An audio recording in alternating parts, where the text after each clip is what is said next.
Hi, Neela. Are you?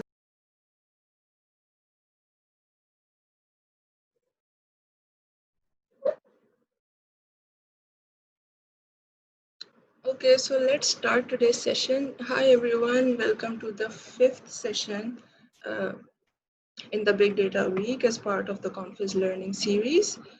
Today's session is going to be presented by Anila Zafar. So during the presentation, you can keep your mics muted to avoid any disturbances. If you have any immediate questions for the presenters, you can ask them during the presentation, but try to keep them later for the question and answer session that we're going to have at the end of the session. So Anila, you can start, give a brief introduction of yourself, and then you can start presenting.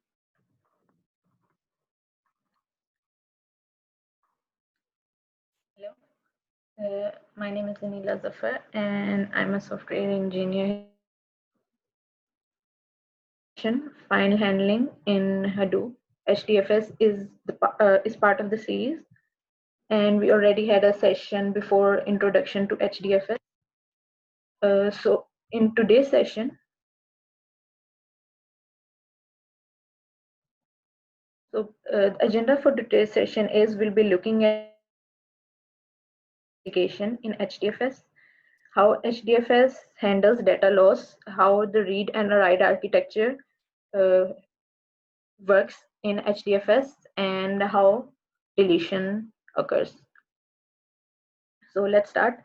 सबसे पहले हम जो हमने पहले HDFS का session लिया उसकी कुछ बेसिक्स को रिवाइज कर लेते हैं. उसके अंदर हमने देखा था कि HDFS एक फाइल सिस्टम है which is made up of a network of commodity hardware.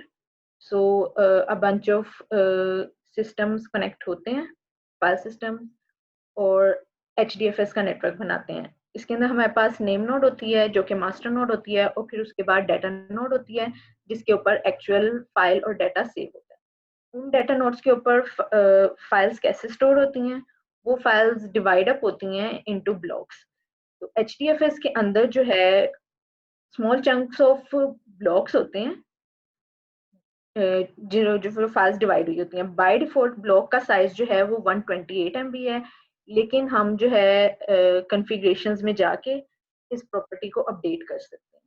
अब HDFS में जितनी भी फाइल स्टोर होंगी वो जितने भी ब्लॉक्स एक फाइल के बनेंगे वो सब के सब इक्वल साइज के होंगे accept for the last block, because अगर लास्ट ब्लॉक जो है is smaller than the default size that is 128, then it will not occupy the whole 128 MB. Instead जितना वो ब्लॉक साइज होगा सिर्फ उतना ऑक्यूपाई करेगा. हम इसकी एग्जांपल देखते हैं.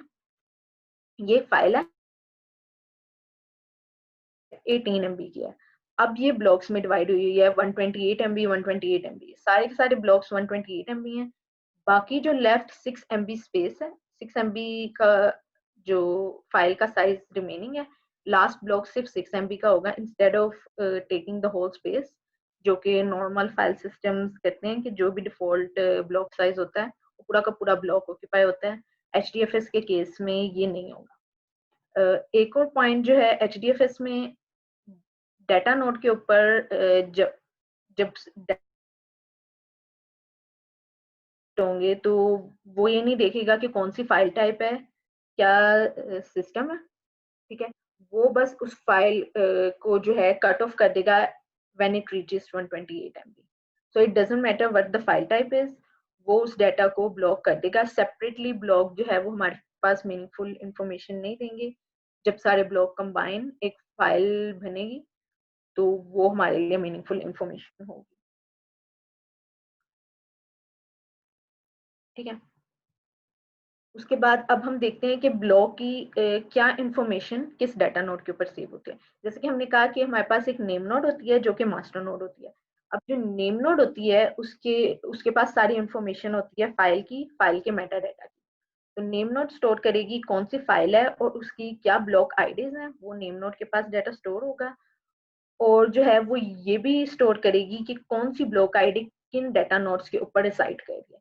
लेकिन उसके पास ये इंफॉर्मेशन नहीं होगी कि डाटा नोड के ऊपर फिजिकल पाथ क्या है उन फाइल्स का। उसके पास सिर्फ ये इंफॉर्मेशन होगी कि नेटवर्क के अंदर कौन सी डाटा नोड के ऊपर किस फाइल की कौन सी ब्लॉक आईडी स्टोर कर रही है। इस तरह अगर हम डाटा नोड को देखें, डाटा नोड के ऊपर एक्चुअल ब्लॉक स्टोर हुए होंगे और जो डाटा नोड है उसके ऊपर कोई भी उस फाइल का मेटा डाटा स्टोर नहीं होगा कि उसकी क्या परमिशंस हैं, और वो सब इंफॉर्मेशन नेम नोड के ऊपर स्टोर होगी। लेकिन जो डाटा नोड के पास इंफॉर्मेशन है वो सिर्फ ब्लॉक आईडीज और ये कि जो है कहाँ पे एक्चुअल फिजिकल पाथ पे रिसाइड कर रही हैं डाटा नोड। ठीक है, अब हम आ जाते हैं कि एडवांटेज क्या है डाटा ब्लॉक्स यूज करने का। सबसे बड़ा एडवांटेज ये है कि हमारे पास फाइल साइज की कोई लिमिटेशन नहीं है। अगर हम नॉर्मल फाइल साइज को देखें तो एक जो सिस्टम होगा उसके अंदर जो मैक्सिमम हमने जो भी मेमोरी का साइज होगा उससे बड़ी हम फाइल उसके ऊपर नहीं रख सकते। लेकिन जब हम HDFS में एक तो मल्टीपल सिस्टम फाइल को हमने चंक्स में डिवाइड कर दिया है, हम खुद कॉन्फ़िगर कर रहे हैं कि क्या डिफ़ॉल्ट ब्लॉक साइज़ होगा। इन सब की बेसिस पे हम जितनी बड़ी मर्ज़ी फाइल ऐड कर लें, हमें new system within the network add करने पड़ेंगे, लेकिन कोई लिमिटेशन नहीं होगी, हम जो मर्ज़ी फाइल साइज़ रख सकते हैं। ठीक है? इसी तरह सिंपलिसिटी ऑफ स्टोरेज सबसिस्टम। अब क्योंकि ब्लॉक्स मोस्टली जो हैं वो फिक्स साइज के हैं, सो फिगर आउट करना कि कहाँ पे कितनी स्पेस अवेलेबल है, कहाँ पे किस ब्लॉक को स्टोर करना है, ये जो है इजी हो जाता है ये सारी कैलकुलेशन के बाद। अभी हम हर ब्लॉक की जो है कॉपीज सेव हुई होती हैं। तो जब ब्लॉक की कॉपी सेव हुई होती हैं तो अगर कोई भी डाटा नोट डाउन जाए तो हम रिकवर आराम से कर सकते हैं डाटा को। उसके बाद है कि डाटा जो ब्लॉक्स हैं they are just a chunk of data.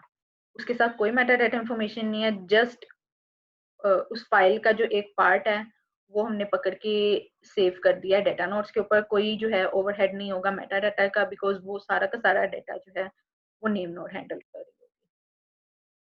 ठीक है, ये है हमारे पास डाटा ब्लॉक्स।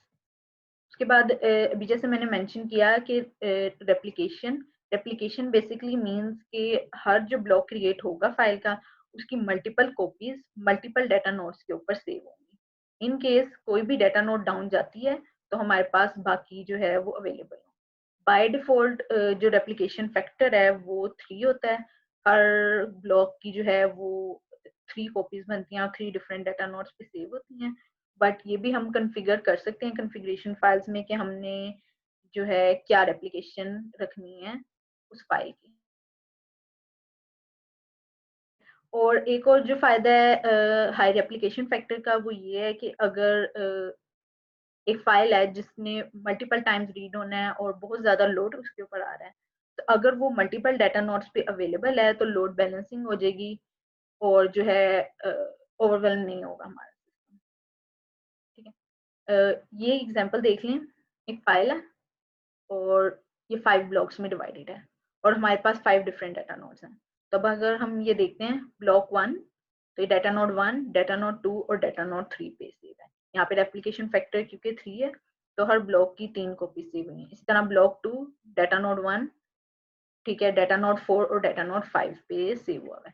इस तरह ये जो है रेप्लिकेट होके डाटा हमारे पास सेव हो जाता है। ठीक है, अब ये आ गई ब्लॉकिंग एंड रेप्लिकेशन। अब रेप्लिकेशन मैनेज कैसे होती है? हर जो नेम नोड और डाटा नोड है वो आपस में कम्युनिकेट कर रही होती हैं। डाटा नोड जो है हार्ट बीट सेंड करती है क्या कहते हैं नेम नोड को, और नेम नोड जो है वो हार्ट बीट सेंड करती है डाटा नोड को। और अगर कोई भी इस केस में अगर कोई भी डाटा नोड डाउन चली जाए, अगर हम देखें कि डाटा नोड जो है वो 10.5 मिनट्स तक अगर हार्ट बीट सेंड नहीं करती, तो वो कंसीडर होगी। तो नेम नोड देखेगी कि उसका रेप्लिकेशन फैक्टर क्या है, 3 है। फिर वो देखेगी कि कौन से ब्लॉक्स हैं जो उस 3 रेप्लिकेशन फैक्टर को मीट नहीं कर रहे, वो फिर जो अवेलेबल डाटा नोड्स हैं उनके ऊपर जाके इनकी कॉपीज सेव कर।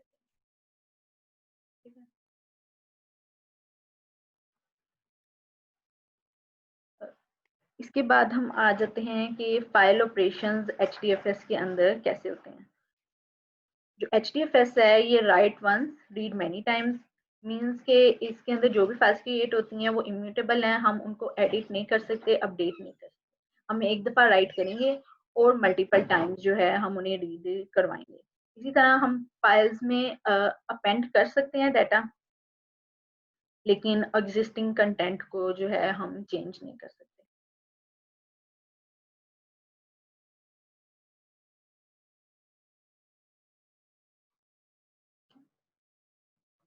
सबसे पहले अब हम देखते हैं कि रीड ऑपरेशन कैसे परफॉर्म होता है। Step 1 of read operation is client interacts with name node. जब भी हम कोई फाइल जो है HDFS से रीड कर रहे हैं, सबसे पहले क्लाइंट नेम नोड के पास जाएगा, उसको वो बताएगा कि ये वाली फाइल है विच आई नीड, और जो नेम नोड है वो रिटर्न करेगी, क्योंकि नेम नोड के पास ब्लॉक आईडी सेव हो रही हैं और डाटा नोड की इंफॉर्मेशन सेव हो रही है। तो नेम नोड डाटा नोड को रिटर्न करेगी कि ये फाइल है और ये इसकी ब्लॉक आईडीज एग्जिस्ट करती हैं। इसके साथ साथ वो जो नेम नोड है वो एक सिक्योरिटी टोकन रिटर्न करेगी, ताकि जब क्लाइंट जाके डाटा नोड से इंटरेक्ट करे तो उस क्लाइंट की परमिशंस जो हैं वो वेरीफाई हो सकें। अब इसके अंदर हम देखें तो जो क्लाइंट है वो नेम नोड से सिर्फ इंफॉर्मेशन ले रहा है डाटा फाइल ब्लॉक्स की। नेम नोड के थ्रू कोई भी इंफॉर्मेशन फ्लो नहीं हो रही, नेम नोड सिर्फ इंफॉर्मेशन दे रहा है क्लाइंट को। उसके बाद क्लाइंट खुद जाएगा डाटा नोड के पास, डाटा नोड से जाके इंटरेक्ट करेगा। अब ये FS डाटा इनपुट स्ट्रीम का ऑब्जेक्ट है, इसके थ्रू वो रिक्वेस्ट करेगा डाटा नोड को और उसे कहेगा कि ये वाली ब्लॉक्स हैं, this is the information that I need to read for my file. तो वो डायरेक्टली क्रिएट करेगा, टोकन वेरीफाई होगा और जो है वो डाटा रीड करना शुरू कर देगा। After the read is completed, client close method call करेगा, FS डाटा इनपुट स्ट्रीम का ऑब्जेक्ट उस कनेक्शन को क्लोज कर देगा और हमारी फाइल जो है वो रीड हो जाएगी। अगर हम इसको इस डायग्राम के थ्रू देखें, हमारे पास एक HDFS क्लाइंट है। फर्स्ट स्टेप इज कि वो डिस्ट्रीब्यूटेड फाइल सिस्टम को कह रहा है ओपन। ओपन की जब कमांड भेजी है तो नेम नोड के पास से जाके ब्लॉक लोकेशंस गेट हो गई हैं। जब वो ब्लॉक लोकेशंस रिटर्न हो गई हैं क्लाइंट को, क्लाइंट रीड करेगा FS डाटा इनपुट स्ट्रीम के थ्रू। और जो FS डाटा इनपुट स्ट्रीम है वो देखेगा कि डाटा नोड्स, क्योंकि हमने पहले देखा कि रेप्लिकेशन हुई है या डाटा की मल्टीपल डाटा नोड के ऊपर सेम ब्लॉक एग्जिस्ट कर रहा है, तो कौन सी डाटा नोड सबसे क्लोजेस्ट है क्लाइंट के, उस डाटा नोड के साथ वो कनेक्शन ओपन करेगा और ब्लॉक्स रीड करना शुरू कर देगा। Once those blocks have completed, HDFS client जो है वो क्लोज कॉल कर देगा। ठीक है। अब अगर इस सारे प्रोसेस के अंदर कहीं भी एरर आता है, कोई भी फेलियर होता है, तो हम तो HDFS उसको कैसे हैंडल करता है? उसको हैंडल करने के लिए HDFS चेकसम्स यूज करता है, और अगर कोई भी करप्ट ब्लॉक उसको मिलता है तो वो उस डाटा नोड से रीड करना बंद कर देता है उस ब्लॉक को, और वो नेक्स्ट डाटा नोड पे जाके नेक्स्ट ब्लॉक को रीड करना शुरू कर देता है। इसी तरह ये भी वो करता है DFS इनपुट स्ट्रीम के, अगर डाटा नोड कोई फेल हो गई है तो उसको वो नोट डाउन कर लेता है अपने पास, ताकि नेक्स्ट टाइम जब डाटा रीड करने लगे तो सेम डाटा नोड से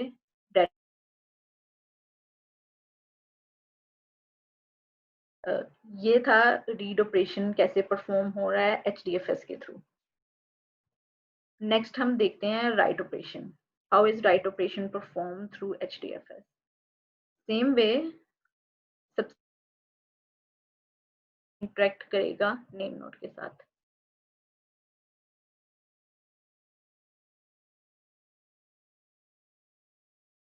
क्लाइंट जो है एक रिक्वेस्ट सेंड करेगा नेम नोड को. क्लाइंट नेम नोड से कहेगा कि ये एक फाइल है और मुझे ये चाहिए.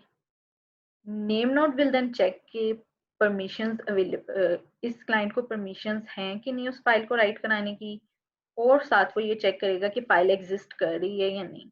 अगर फाइल एग्जिस्ट कर रही होगी तो आईओ एक्सेप्शन रिटर्न कर देगा. अगर फाइल एग्जिस्ट नहीं कर रही होगी तो नेम नोड अपने पास एक रिकॉर्ड क्रिएट कर लेगा एक न्यू फाइल का, और नेम नोड फिर डाटा नोड एड्रेसेस रिटर्न करेगा और वो क्लाइंट से कहेगा कि आप यहाँ पे इस ब्लॉक ऑफ डाटा को सेव कर सकते हैं. साथ सिक्योरिटी टोकन होगा ताकि क्लाइंट की आइडेंटिटी वेरीफाई हो सके.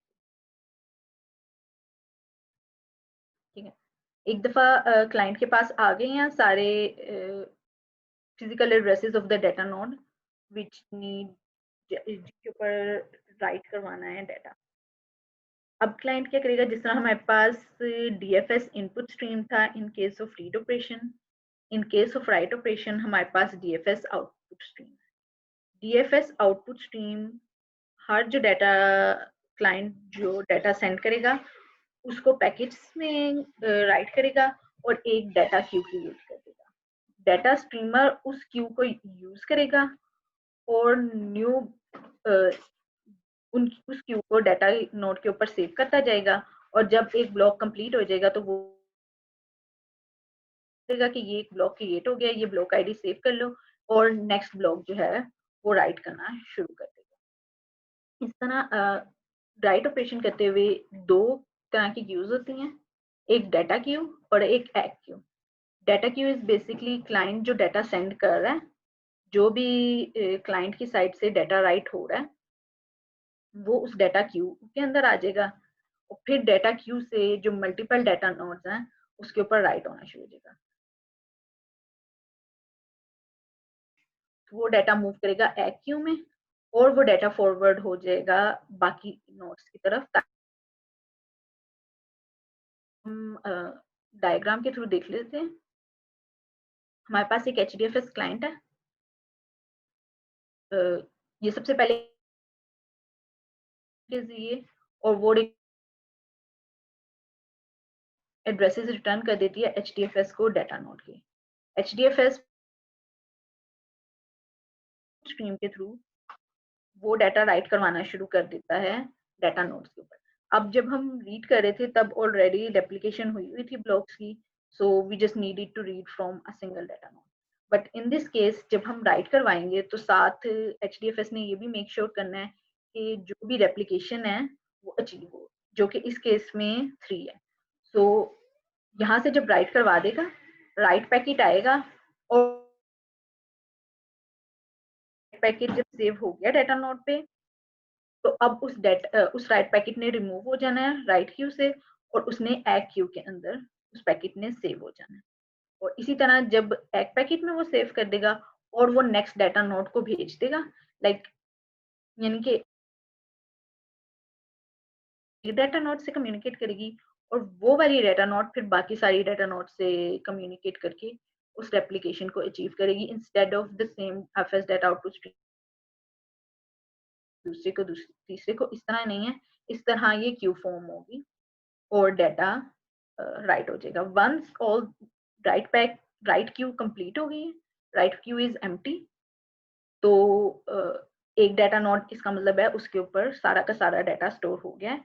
और जब सारे के सारे बाकी डाटा नोड्स अपनी एक्नॉलेजमेंट कर देंगी कि उनके पास भी डाटा सेव हो गया है, तो फिर एक्ट क्यू में से भी वो पैकेट खत्म हो जाएगा. जब दोनों में से पैकेट खत्म हो जाएंगे तो FS data output stream close कर देगा और वो नेम नोड को ये बताएगा, क्योंकि नेम नोड के पास पहले से फाइल की इंफॉर्मेशन थी और साथ डाटा नोड और ब्लॉक आईडीज की इंफॉर्मेशन उसने क्लाइंट को दी थी ताकि वो डाटा राइट करवा सके. तो अब उसने सिर्फ नेम नोड को ये इंफॉर्मेशन देनी है कि राइट ऑपरेशन कंप्लीट हो गया ताकि नेम नोड अपना रिकॉर्ड अपडेट कर सके.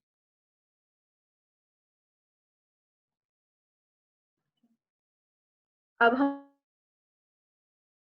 राइट ऑपरेशन के दौरान फेलियर हो तो हमने उसको कैसे हैंडल करना है, HDFS उसको कैसे हैंडल करती है। ठीक है, अभी हमने डिस्कस किया कि राइट पैकेट राइट करवाता है डाटा नोड के ऊपर। Once it's written, write packet is removed from the write queue and is moved to the ACK queue. Acknowledged that they have completed the writing, then it is removed from the ACK queue. So if it's that are part of ACK queue are moved into write packet, let's say this data node, ये data node जो है वो fail हो जाती है। That means यहाँ पे हम एक block write कर रहे थे और वो बाकी सब जगह replicate हो रहा था, लेकिन ये data node fail हो गई है। इस केस वापस write packet में जाएंगे, ये वाली डाटा नोड क्यू में से रिमूव हो जाएगी और जो राइट पैकेट है वो नेक्स्ट डाटा नोड में जाना स्टार्ट हो जाएंगे।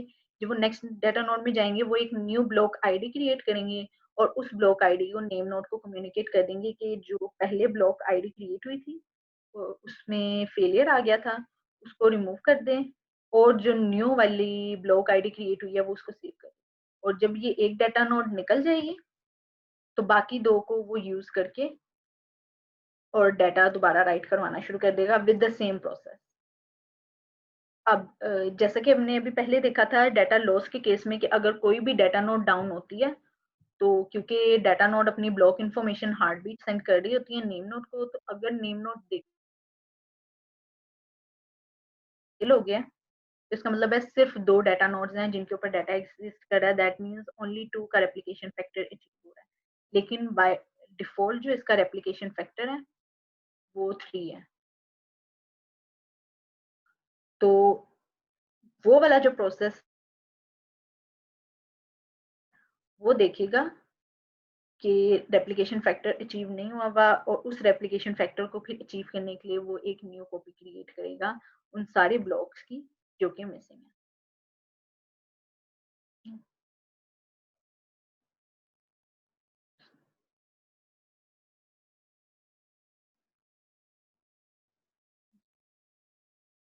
Okay, so this is how failure is handled during write operation.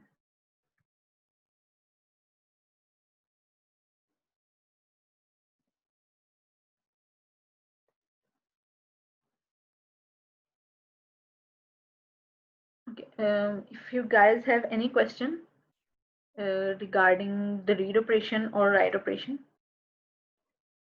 you can share them.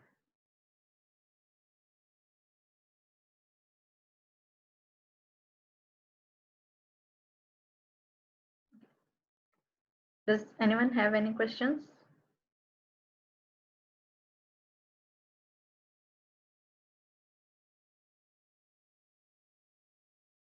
Okay,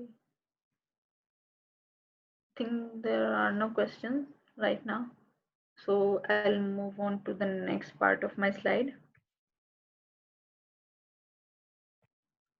which is file deletion. So how is file deletion handled in HDFS? Whenever a file is deleted from HDFS, instead of being completely removed from all the nodes, instead of removing all the block data, all that data is moved into the trash directory. ये सिर्फ एक directory है, कोई भी data physically कोई भी data move नहीं करेगा। जो फाइल है वो ट्रैश डायरेक्टरी के अंदर चली जाएगी, but it will still remain there for a configurable amount of time, which is this property fs.trash_interval. So जो भी हमने टाइम सेट किया होगा fs.trash_interval, तो हर डिलीटेड फाइल उस ट्रैश डायरेक्टरी में उस टाइम तक रहेगी और उसके बाद वो डिलीट होगी। और ये जो है HDFS खुद हैंडल करेगा कि पीरियोडिकली उसने कैसे फाइल्स को डिलीट करना है ट्रैश फोल्डर से। अगर कोई फाइल डिलीट हुई है ट्रैश में, वो हमारी लिस्टिंग में शो नहीं होगी, but it will be in the trash directory and we can restore it by simply copying from the trash directory into our own directories. इस तरह जैसे कि हमने कहा कि ट्रैश में जब जा रही है तो it's not deleting immediately, it will be deleted after some configurable amount of time. So that's why अगर हम कोई भी फाइल डिलीट कर रहे हैं तो that does not guarantee us कि हमारे पास स्पेस अवेलेबल होगी, हमारे पास कोई इंक्रीज आएगा स्पेस में। ठीक है, अगर हम चाहते हैं कि ट्रैश में मूव ना करे फाइल, डायरेक्टली डिलीट हो जाए, तो फिर हम स्किप ट्रैश यूज करेंगे। जब हम स्किप ट्रैश यूज करते हैं तो हम फिर उस फाइल को रिकवर नहीं कर सकते, वो इमीडिएटली कमांड जाएगी सारी की सारी डाटा नोड्स को, और डाटा नोड्स वो फाइल अपनी मेमोरी में से डिलीट कर देंगे। ठीक है, अब उसके बाद है कि जब हम रेप्लिकेशन फैक्टर डिक्रीज करें किसी फाइल का, तो तब क्या होगा? अगर हम रेप्लिकेशन फैक्टर डिक्रीज करेंगे तो नेम नोड एक्सेस रेप्लिकास को सिलेक्ट करके डिलीट करेगी। जैसे मैंने कहा कि हार्ट बीट की इंफॉर्मेशन सेंड हो रही है डाटा नोड के थ्रू, तो नेम नोड डाटा नोड को बता देगी कि कौन सी फाइल्स अंडर रेप्लिकेटेड हैं, कौन सी फाइल्स ओवर रेप्लिकेटेड हैं, और अकॉर्डिंगली डाटा नोड जो है फाइल्स को रिमूव कर देगी वंस। तो दैट डजंट गारंटी कि हमारे पास कोई स्पेस अवेलेबल होगी, क्योंकि वो हार्ट बीट्स के ऊपर डिपेंड करता है कि कब अपने पास से वो डाटा डिलीट करें। अब हम जो है इसका डेमो देख लेते हैं। टिल नाउ अगर if anyone has any question they can share them here or in the chat.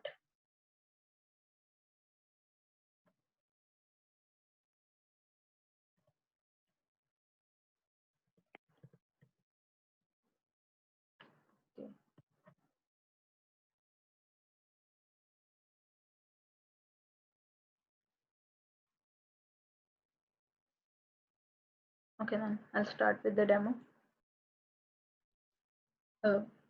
ये हमारा शेल है जो कि HDFS फाइल सिस्टम के साथ कनेक्टेड, ताकि एक हमारे पास लोकल फाइल सिस्टम होगा किसी भी सिस्टम का, और एक उसके ऊपर HDFS फाइल सिस्टम होगा। ठीक है, तो अगर हम यहाँ पे देखें हमारे पास अवेलेबल है लोकल फाइल सिस्टम। इसी तरह अगर हमने HDFS पे देखना है तो हमारे पास ये कमांड है, Hadoop FS से हम स्टार्ट करेंगे, और उसके बाद similar to the Unix command जो हम नॉर्मली यूज करते हैं वही कमांड्स होंगी for HDFS. So these are the files that are part of our local system, and these are the files which are part of the HDFS. अब अगर हम यहाँ पे देखें तो दो यहाँ पे लिस्टिंग में फाइल शो हुई हैं। एक डॉट ट्रैश, ये वो ट्रैश डायरेक्टरी है जो कि जब हम फाइल मूव करते हैं तो जहाँ पे डाटा मूव होता है। इस तरह बिग फाइल डॉट txt ये एक फाइल सेव हुई है। अब अगर हम लिस्टिंग को देखें तो जो परमिशंस हैं it's the same as we use in Unix command. पहले वो बता रहा है direct owner permissions, group permissions and user permission, और in the case of file there is no D. ये जो नेक्स्ट वैल्यू यहाँ पे हम देख रहे हैं ये इसका रेप्लिकेशन फैक्टर है। ठीक है, तो जो ये फाइल सेव हुई है इसका रेप्लिकेशन फैक्टर 1 है। That means only one copy पड़ी है ब्लॉक की। There is only one block for all the blocks that exist for this file, there is only a single copy saved in HDFS। ठीक है, और साथ user है, साथ फाइल सिस्टम है, और साथ ये साइज है। अब हमने बात की थी कि जो बाय डिफॉल्ट है वो 128 MB है ब्लॉक साइज इस फाइल का। अगर हम देखें कि ब्लॉक्स कैसे क्रिएट है। ठीक है, इसी तरह डायरेक्टरी के केस में अगर हम देखेंगे तो रेप्लिकेशन फैक्टर की जगह कुछ भी नहीं शो हो रहा, बिकॉज डायरेक्टरी जो है वो मेटा डाटा है जो कि नेम नोड के पास सेव हुआ। ठीक है, अब जैसे मैंने कहा कि जिस तरह हम यूनिक्स के अंदर कमांड्स यूज करते हैं उससे सिमिलर कमांड्स हैं। अगर हमने लिस्टिंग करनी है तो हमारे पास Hadoop FS LS है। इसी तरह अगर हमने अपने लोकल फाइल सिस्टम से कोई डाटा मूव करना है HDFS में तो हम कमांड यूज करेंगे copy from local।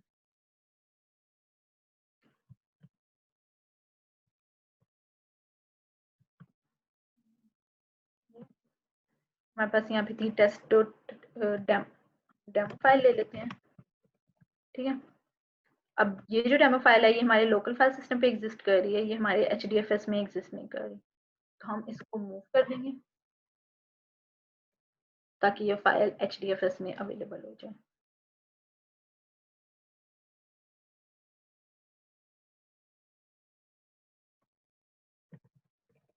इसकी लिस्टिंग करवा देंगे।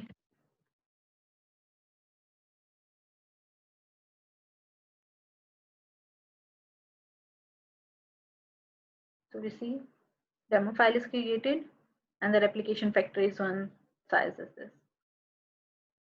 अब सबसे पहले हम देख लेते हैं हमारी डाटा नोड डायरेक्टरी का स्ट्रक्चर।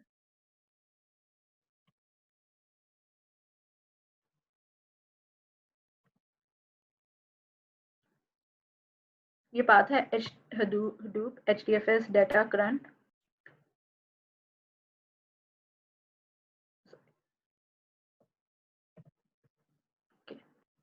अगर हम यहाँ पे जाके ls करें, हमारे पास अब ये डाटा नोड के ऊपर ये डायरेक्टरी है जहाँ पे डाटा नोड की सारी इंफॉर्मेशन सेव हो रही है। तो हम देख रहे हैं कि डाटा नोड के ऊपर ये इंफॉर्मेशन कैसे सेव होगी। हर ब्लॉक का जो है वो ब्लॉक पूल क्रिएट होगा, ठीक है। अब अगर हम इसको देखें,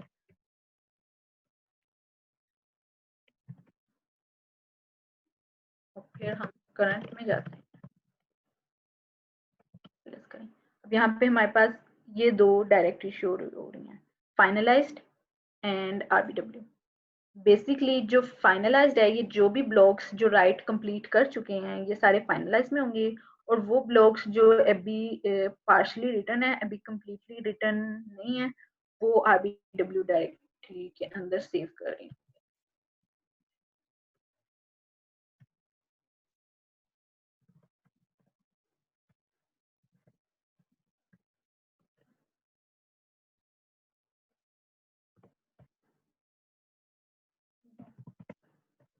देखें, ये सारी की सारी इंफॉर्मेशन है ब्लॉक की जो यहाँ पे सेव हुई है। अभी हमने डिस्कस किया था कि जो नेम नोड है वो सारी की सारी मेटा डाटा इंफॉर्मेशन स्टोर करती है, और जो डाटा नोड है वो सिर्फ ब्लॉक इंफॉर्मेशन स्टोर करती है। लेकिन अगर हम यहाँ पे देखें तो एक डॉट मेटा की फाइल भी एग्जिस्ट कर रही है। ये जो डॉट मेटा की फाइल है ये सिर्फ जो हमने देखा था चेकसम इस तरह की इंफॉर्मेशन सेव कर रही है, परमिशंस और डायरेक्टरी है, ये फाइल की क्या टाइप है वो सारी इंफॉर्मेशन नेम नोड के पास है। ये सिर्फ ब्लॉक्स को वेरीफाई करने के लिए वो इंफॉर्मेशन सेव कर रही है, ठीक है। इस रूट पे चल जाते हैं। तो ये स्ट्रक्चर है हमारे पास डाटा नोड का, और डाटा नोड पे किस तरह डाटा सेव हो रहा है। अब हम दोबारा लिस्टिंग करते हैं।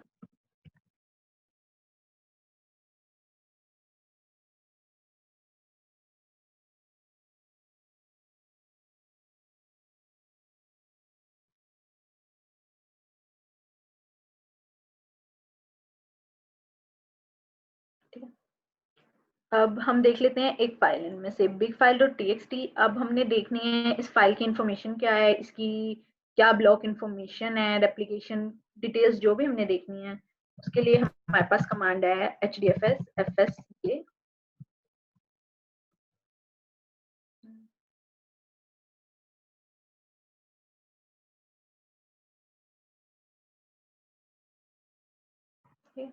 ये इंफॉर्मेशन शो कर रहा है कि कौन सी फाइल है, कितनी डाटा नोड्स पे एग्जिस्ट। डेमो के लिए एनवायरनमेंट यूज कर रहे हैं, ये सिंगल नोड क्लस्टर है, मेन एक ही डाटा नोड है।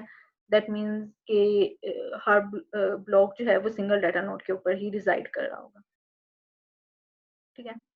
तो फाइल की हर किस्म की डिटेल यहाँ पे अवेलेबल होगी। अब अगर हम यहाँ पे देखें तो इस फाइल के 6 ब्लॉक्स हैं, ठीक है, और वो 6 टाइम्स जो है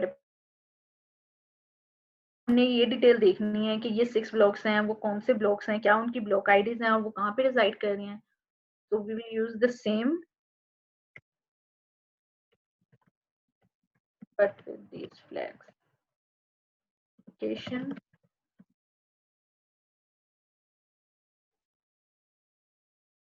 HDFS FSCK with location, blocks and file flag.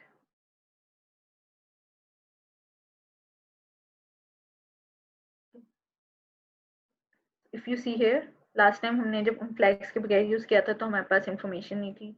अब अगर ये देखें, हमारे पास ये फाइल है जो रूट यूजर के पास एग्जिस्ट कर रही है, ये उसकी बाइट्स हैं।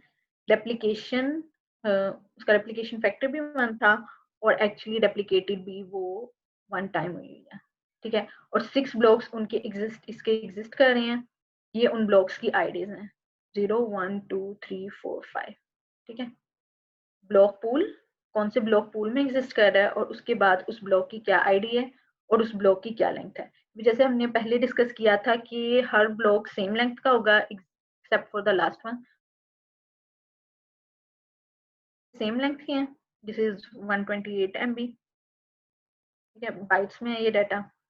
और अगर हम लास्ट वाले को देखें तो this is less than the amount जो कि बाकी ब्लॉक्स की है।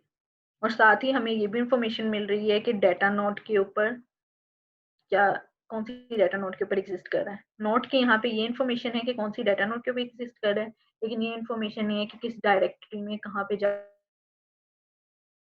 ठीक है।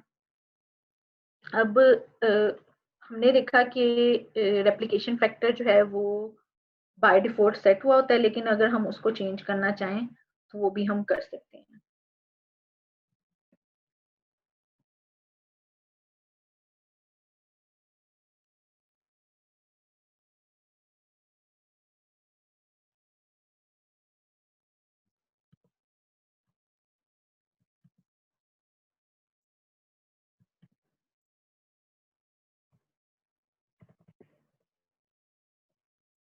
हमारे पास डायरेक्टरी है,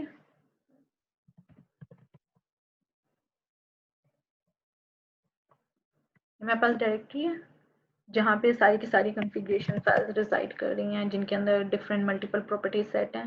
उनमें से एक फाइल है HDFS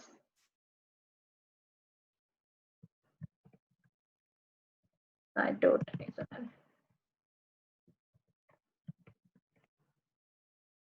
इसको हम ओपन करते हैं और इसके अंदर जो है मल्टीपल प्रॉपर्टी सेट हैं, जिसमें से एक जो है ब्लॉक साइज है। इसी तरह रेप्लिकेशन फैक्टर की प्रॉपर्टी है जो यहाँ पे सेट हो गई। अब अगर हम इन वैल्यूज को अपडेट करते हैं तो जो एग्जिस्टिंग डाटा है उसमें कोई भी डिफरेंस नहीं आएगा, जो ब्लॉक साइज है वही रहेगा और जो रेप्लिकेशन है वही रहेगी, अनटिल हम उसके बाद जो भी फाइल्स क्रिएट करेंगे उनके ऊपर वो सारे के सारे चेंजेस अप्लाई होंगे, ठीक है। तो एक वे ये है कि हमने एक डिफॉल्ट रेप्लिकेशन फैक्टर रख दिया, जो भी हमारा डिफॉल्ट रेप्लिकेशन फैक्टर, क्योंकि इस सिस्टम के ऊपर 1 सेट है, इस वजह से हमने जो भी फाइल्स क्रिएट की उनका रेप्लिकेशन फैक्टर 1 था।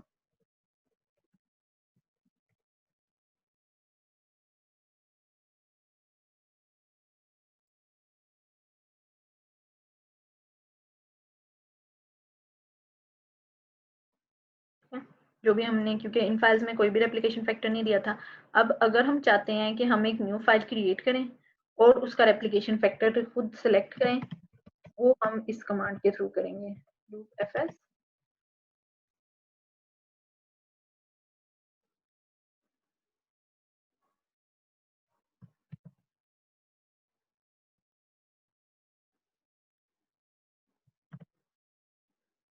जो भी हमारे पास कमांड है loop fs, साथ हम ये फ्लैग देंगे जो भी रेप्लिकेशन फैक्टर सेट करना है उस न्यूली क्रिएटेड फाइल का। मैं सेम फाइल को कॉपी कर लेती हूँ,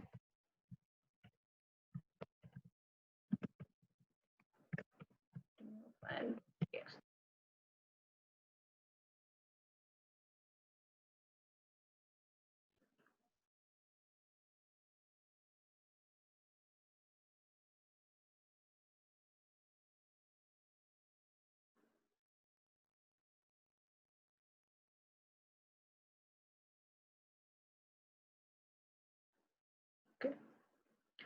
by the way, if you have any questions you can just ask them aloud.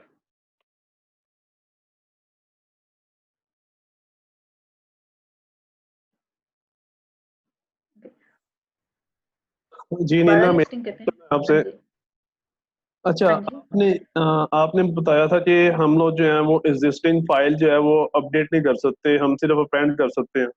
अब जैसा कि हाँ जी। हडूप जो है आपको वो इतनी ज्यादा जो है ग्रेट फंक्शनैलिटीज प्रोवाइड कर रहा है, तो क्या रीजन है कि आप मतलब ये सिंपल फंक्शनैलिटी नहीं कर सकते, अपडेट नहीं कर सकते फाइल को?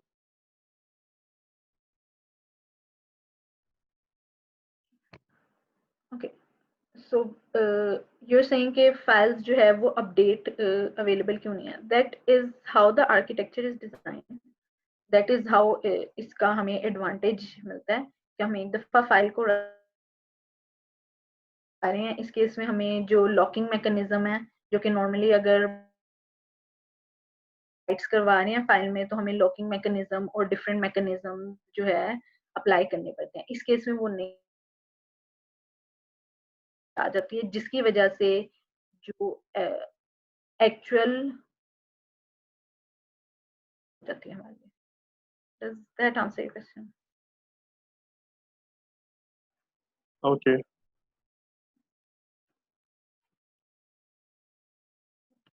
Any other questions?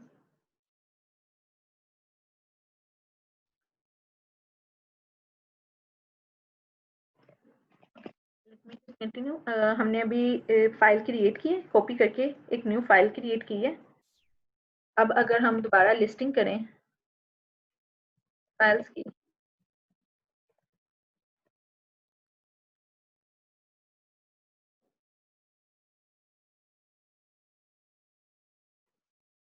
ये एक न्यू फाइल क्रिएट हो गई है और इस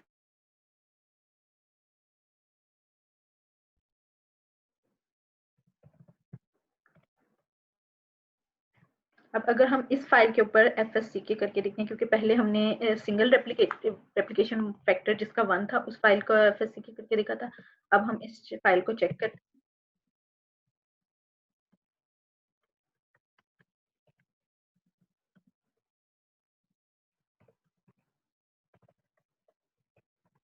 एप्लीकेशन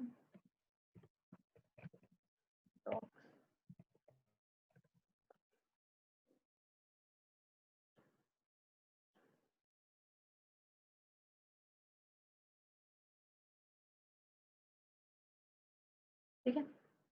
अब इवन दो मैंने स्टेट किया कि ये जो डेमो एनवायरनमेंट जो हम यूज कर रहे हैं इसके अंदर एबीसी सिंगल करती है। दैट मीन्स के हम मल्टीपल डाटा नोड्स पे multiple,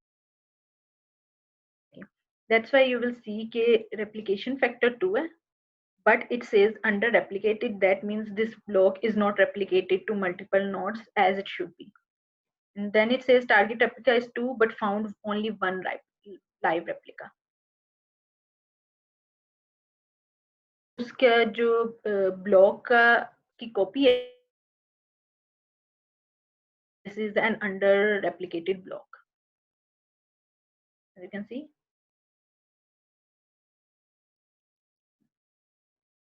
So even if we set the replication factor to a big number, अगर वो data nodes available नहीं होंगी तो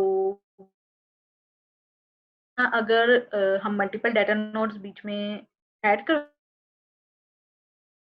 data node send heartbeats to name node, then name node will know कि data nodes available हैं, लेकिन under replicated block मेरे पास exist करते हैं, तो वो उन data node से कहेगी करके और अपने पास एक ब्लॉक क्रिएट कर। ठीक है। अब दोनों है न्यू फाइल्स के लिए, अगर ऑलरेडी क्रिएटेड फाइल्स के लिए अपडेट करना है रेप्लिकेशन फैक्टर, तो हमारे पास ये कमांड है, एक दफा अप्लाई कर लेते हैं।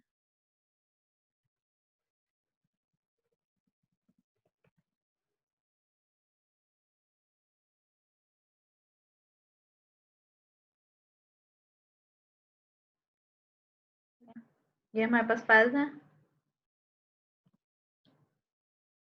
अब यहाँ पे फाइल डेमो फाइल है, इसका रेप्लिकेशन फैक्टर 1 है, इसको हमने 3 पे अपडेट करना है। So this is how we do it. Newly file जब क्रिएट हो रही है तो तब हमने ये फ्लैग यूज किया है ddfs.replication।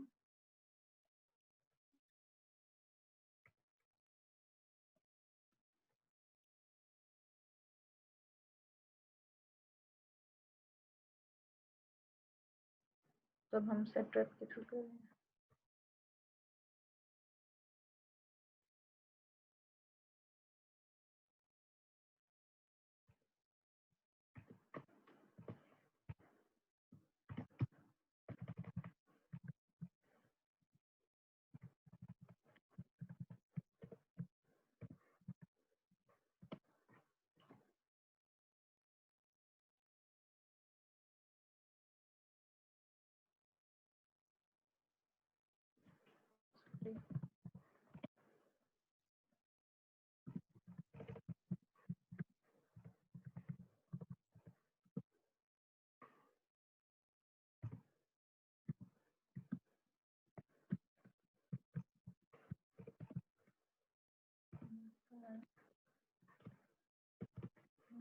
demo file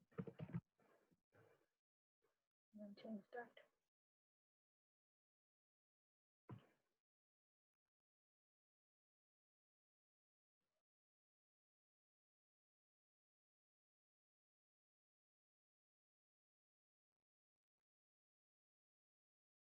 हम लोग जो है इंडिविजुअली ब्लॉक्स को मैनिपुलेट नहीं कर सकते। HDFS के थ्रू हम सिर्फ फाइल्स को गेट कर सकते हैं, इंडिविजुअल ब्लॉक्स जो है वो हमारे लिए मीनिंग नहीं रखते।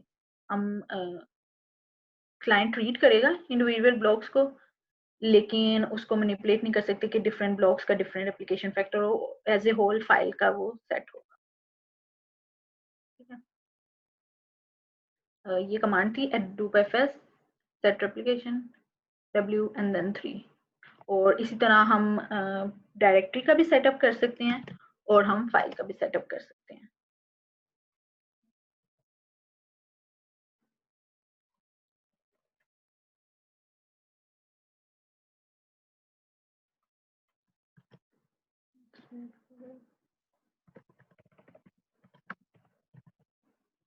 हम दोबारा लिस्ट करवा देते हैं।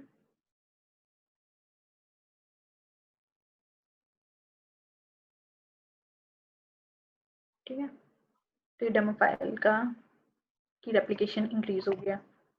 हम पूरी की पूरी एक डायरेक्टरी की करवा सकते हैं, उस डायरेक्टरी के अंदर जितनी भी फाइल्स रिजाइड करेंगी उन सब का रेप्लिकेशन फैक्टर जो है वो अपडेट हो जाएगा इस कमांड के थ्रू।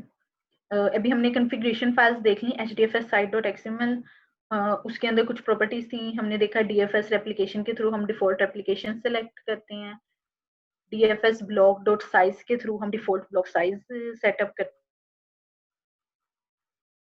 हैं। रेप्लिकेशन मैक्स, रेप्लिकेशन मिन जो भी हम यहाँ पे सेट कर रहे हैं वो मैक्सिमम या मिनिमम कितनी हम सेट कर सकते हैं। ठीक है, There is a question for you in the chat. Yes, I think I have answered that. So individually blocks don't matter to us. हम लोग जो भी फाइल क्या जो है डाटा है, फाइल की रेप्लिकेशन है, फाइल को अपडेट डिलीट करेंगे, हम सेपरेटली ब्लॉक्स को मैनिपुलेट नहीं करेंगे, बिकॉज सेपरेटली ब्लॉक्स हमारे लिए कोई मीनिंग नहीं रखेंगे। It's just purely data. No, it doesn't have any metadata information. It's just a chunk of data that is stored on the data node.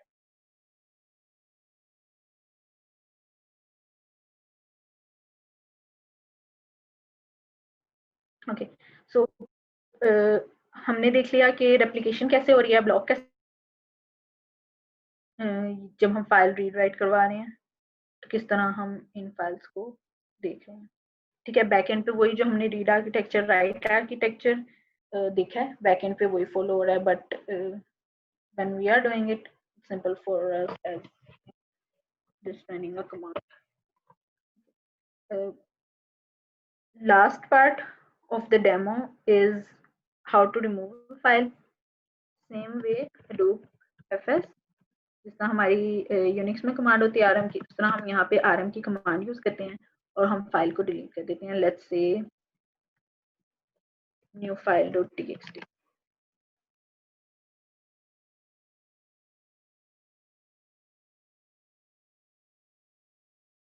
If you see this, file is not deleted, it has just been moved to the trash directory. तो मैं दोबारा listing करती हूँ with the R flag so that all the directories and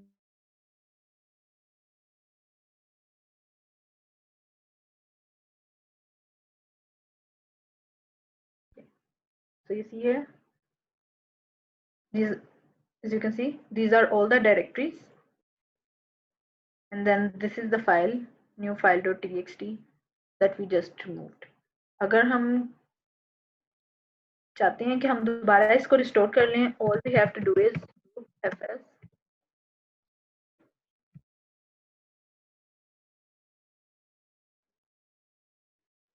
just copy the file path.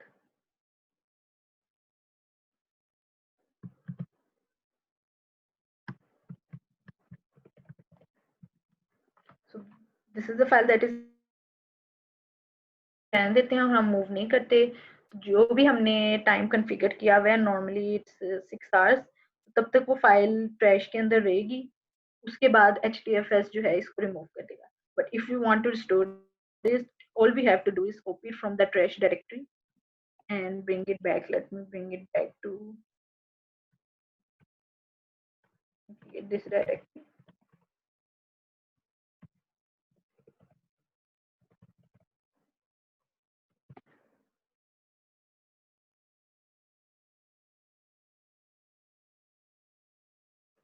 Now let me list the, sorry.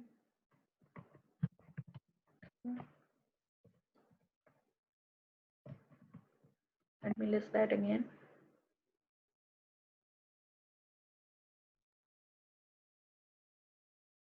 Okay. Since we copied it and we didn't move it, so that's why trash में भी exist कर रही है.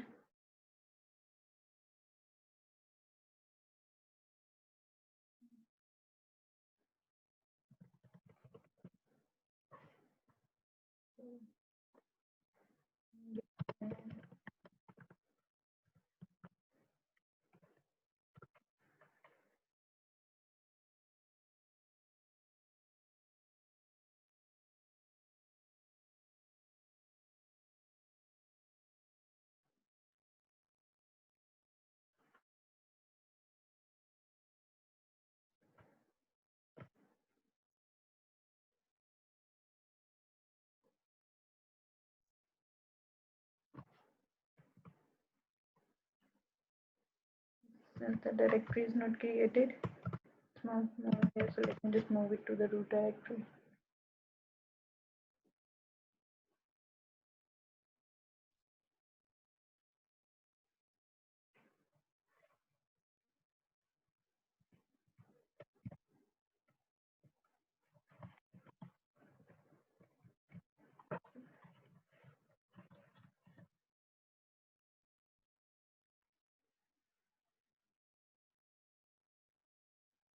Okay, you see here. So this was moved back because I copied it from the trash file. So that's why एक copy exist कर रही है trash file में भी, और ये जो copy है उसकी वो exist कर रही है यहाँ पे भी. अब अगर हम trash file में नहीं save करवाना चाहते, तो it's the same thing.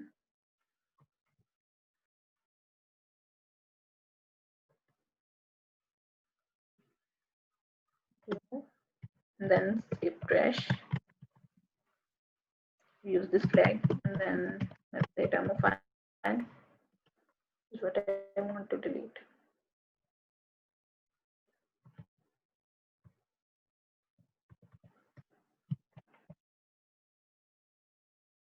RM, and then skip trash, and then file name, and it says deleted demo file.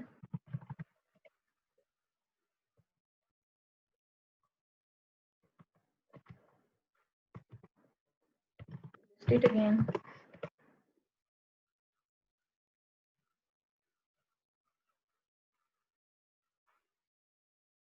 Okay, so you see demo file was removed and it was not moved into any of the trash directory, so that means it is permanently removed and it doesn't reside anywhere. Just one last thing, so this is the property fs.trash interval within HDFS site where we can set कि कितनी देर तक file रहेगी trash में before it is permanently deleted from the trash folder. So that's it for the demo. If you guys have any questions. Guys, if you have any questions, you can turn off your mics and ask. Please say your name before asking the question. जी नीला, मेरा नाम अदीन है और मेरा आपसे एक और question है कि जो हडूप का अभी जो हमने डेमो पूरा लिया, जब पूरी जो इसकी प्रेजेंटेशन थी, it's all about file handling. File handling के लिए हमारे पास और भी बहुत सारे प्लेटफॉर्म्स अवेलेबल हैं, like we have file storage in Azure और in other cloud platforms also. So what's the real specific मतलब कि हमारे पास स्पेसिफिकली हडूप हम कहाँ यूज कर सकते हैं, इसका क्या पर्पज, कहाँ पे हमें जो है ये बेस्ट जो है हमें प्रोवाइड कर सकता है, इसकी जो है क्या इसका सिक्योरिटी का कोई चीज ऐसी है जो स्पेशल है as compared to other ones? अगर हम आपको याद हो सबसे पहले फर्स्ट स्लाइड में वी डिस्कस्ड कि सबसे बड़ा जो एडवांटेज है हडूप का इसके अंदर है कि we have no limitation on file size. जितनी बड़ी मर्जी हम फाइल रख लें इसके अंदर, we just have to keep increasing system hardware and we can have as big as file as we want. और HDFS का फायदा ये है कि अगर हमने इसमें मेमोरी इंक्रीज करनी है, अगर हमने इसकी स्केलिंग करनी है, तो we don't have to use expensive hardware to increase the memory space. हम कोई भी कमोडिटी हार्डवेयर यूज कर सकते हैं to scale out our file system. और अगर उनमें से कोई भी डाउन जाता है तो we can just keep increasing. So that is one of the major advantages जो कि हडूप प्रोवाइड करता है। So it's for files that are pretty large in size, like big data files, and we need to have them continuously। हमने उन पे like एक दफा कोई लॉग फाइल है वो हमने सेव कर दिया, उसके ऊपर कंटिन्यूसली हमने उसके ऊपर कोई ना कोई एनालिसिस करना है, कोई ना कोई हम जो है उससे इंसाइट गेट करने की कोशिश करें। सो इसका डाटा है, ट्विटर का डाटा हम कहते हैं पूरा एक दिन का डाटा आ रहा है, जो भी ट्वीट्स हुई हैं वो सारा का सारा डाटा है, और अब उस डाटा ने चेंज नहीं होना। So we don't need to worry about updating that data and we just read it as many times and large amount of data है और वो इजीली हैंडल हो जाएगा HDFS। जी ठीक है। और इसमें जो हमारे पास फाइल टाइप है लाइक वो कोई भी हो सकती है टेक्स्ट फाइल के अलावा, It और can be क्या any हम, file, it और doesn't इसमें matter। ठीक है, और इसमें इमेजेस इस तरह की फाइल्स हो सकती हैं? Images, videos, any type of file, because okay. जैसे कि मैंने कहा कि जब ये ब्लॉग्स क्रिएट कर रहा है, it doesn't look at कि ये किस तरह की फाइल है, लाइक अगर इमेज की फाइल है तो इसके ब्लॉग्स भी इमेज होने चाहिए। वो इस तरह की चीज के लिए बॉदर नहीं करता। It just takes the underlying data, divided up to जो भी ब्लॉक्स हैं। अगर 128 MB या 128 MB तक उसने डाटा गेट किया और उसको उसने डिवाइड अप कर दिया। दैट्स वाई जो भी ब्लॉक्स हमारे क्रिएट होंगे वो हमारे लिए कोई मीनिंग नहीं रखेंगे एज ए होल, जो कि डिवाइडेड अप होंगे मल्टीपल सिस्टम्स के ऊपर, ताकि जो है हम बेटर स्केलिंग कर सकें। Okay, thank you. Guys, any other questions?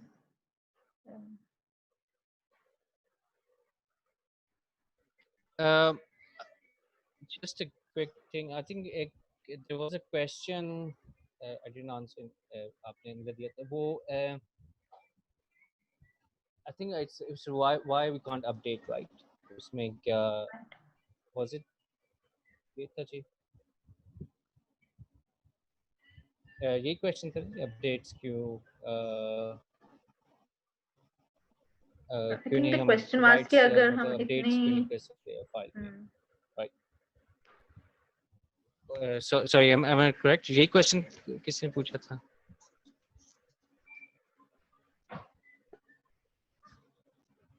जी मैंने ये क्वेश्चन पूछा था पहले और आई गेस अनिला ने आंसर किया था उसको। अच्छा, उससे जस्ट कपल ऑफ थिंग्स कि अगर हम वो राइट वाला स्लाइड्स अगर देखें कि आपने अगर राइट करना हो, तो आप ये देखिए जितनी भी जो let's say Google file systems हो गए या एनीथिंग व्हिच सपोर्ट्स HDFS, जो आप अज़्योर की बात करें क्लाउड में S3 करते हैं, तो ये बेसिकली रैंडम IO सपोर्ट नहीं करते। और द रीज़न इज कि मेन फॉर HDFS जो है वो स्टोरेज के लिए बनाता है, राइट? क्या आपने स्टोरेज करना है, तो उसमें आप अगर देखें कि अगर ये हम राइट ऑपरेशन करना शुरू करते हैं तो विच मीन्स के हमने अपडेट कोई फाइल करनी है, तो पहले क्या होगा जी, write operation is going to find पहले ईच रेप्लिकेशन सेक्टर, पहले हर ब्लॉक फाइंड करेगा, राइट? कुछ ब्लॉक्स जरूरी तो नहीं एक नोड पे पड़े हों, they can be on several nodes.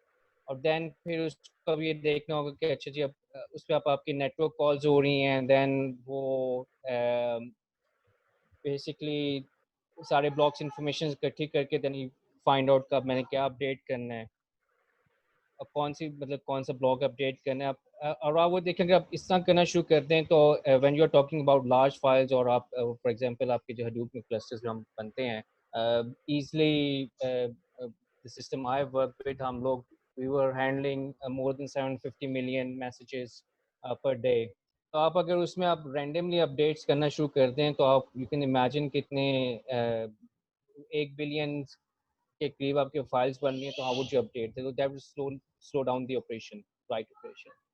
और फिर उसमें ये भी है कि जी अब आपने उसमें ये भी इशू हो सकता है कि आप फाइल अपडेट कर रहे थे और देन वो ब्लॉक साइज बढ़ गया है, तो now you have to create more blocks. वो पूरा एक फिर वो जो साइकिल चलेगा कि जी प्रॉब्ली शायद अगर एक ब्लॉक में था, may be it needs 2 blocks and 3 blocks after update, तो अब उसने हर एक ने अब ब्लॉक करना है अब सेकंड ब्लॉक इन्फॉर्मेशन। तो ये basically these are the things के वो सपोर्ट दे सकते because of the use cases जिसमें यूज होता है, तो they decide कि अगर हमने इस that will slow down the whole process। तो ये reasons हैं, और भी reasons हैं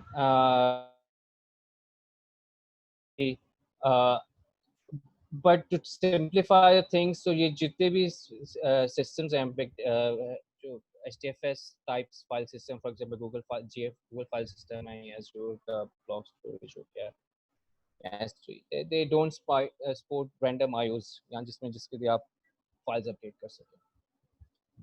There are other reasons as well। Highlighted a couple of you here। Okay thank you. Now I got it, like कि अपेंड का मतलब है कि हम लोग जो है कोई नया नोड दोबारा से क्रिएट करके उसमें डाटा जो है उसी पेरेंट जो नेम नोड है उसके साथ लिंक कर देते होंगे, बट उसको अपडेट करना एक जो है वो ह्यूज मेस है। So that's why, okay, thank you. That's what's quick। It's quite basically that will slow down the whole process। तो उसमें जब आपके इतने हाई वॉल्यूम के डाटा आ रहा होता है तो इस they decided against it कि अगर हम इस तरह की फंक्शनैलिटी दे देंगे that defeat the whole purpose। That's one of the reasons।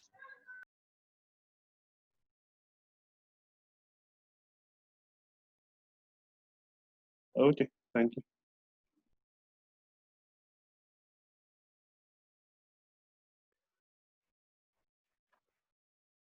Do we have any other questions in the audience? I think I have one question for Anila, probably the last one, sorry this is over। Okay. Anila, delete के case में when would the name node knows कि जी files जो है because I think हमने देख रहे थे तो delete के केस में name node कब अपडेट करता है अपने आप को कि file has been removed।